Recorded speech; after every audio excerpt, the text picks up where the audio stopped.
સુરત પાલ સ્થિત અટલ આશ્રમ ખાતે ભગવાન વિશ્વકર્મા જન્મ જયંતિ ભવ્ય ઉજવણી કરાઈ હતી, જે અંતર્ગત આયોજકો દ્વારા શોભાયાત્રા સાથે પ્રસાદીની પણ વ્યવસ્થા કરાઈ હતી।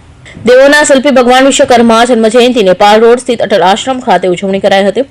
વિશ્વકર્મા જયંતિ અંતર્ગત શોભાયાત્રા પણ કાઢવામાં આવી હતી, સાથે જ આયોજકો દ્વારા ભંડારામાં પ્રસાદીની પણ વ્યવસ્થા કરાઈ હતી, જ્યારે સત્સંગ ભજન કાર્યક્રમ પણ રાખવામાં આવ્યો હતો। મોટી સંખ્યામાં કર્મયોગી ભક્તો ભગવાન વિશ્વકર્માની પ્રતિમાને કેસર સ્નાન કરાવી ધન્યતા અનુભવી હતી। પાવન અવસરે દરેક વર્ણના કર્મયોગીઓ દ્વારા વાસ્તુશિલ્પી ભગવાન વિશ્વકર્માની કોટી કોટી વંદન કરાયા હતા। ચાલો આપણો આપનો પરિચય આજે વિશ્વકર્મા ભગવાનની જન્મજયંતિ આયોજન મંદિર આશ્રમ સુંદર અટલ આશ્રમ પારદેશ્વર મહાદેવ વિશ્વકર્મા મંદિર।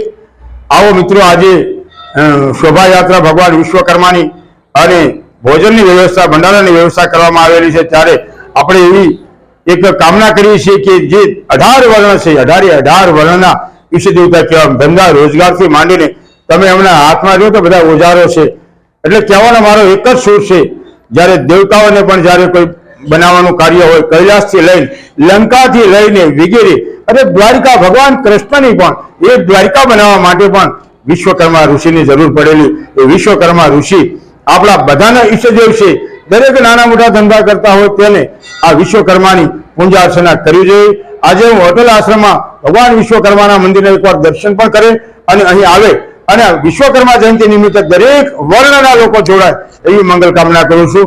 આવો તમારા જીવનમાં, આપણા બધાના જીવનમાં વિશ્વની અંદર સુખ શાંતિ સમૃદ્ધિ ભગવાન વિશ્વકર્મા આપે એવી મંગલ કામના સાથે અટલ આશ્રમ સુરત।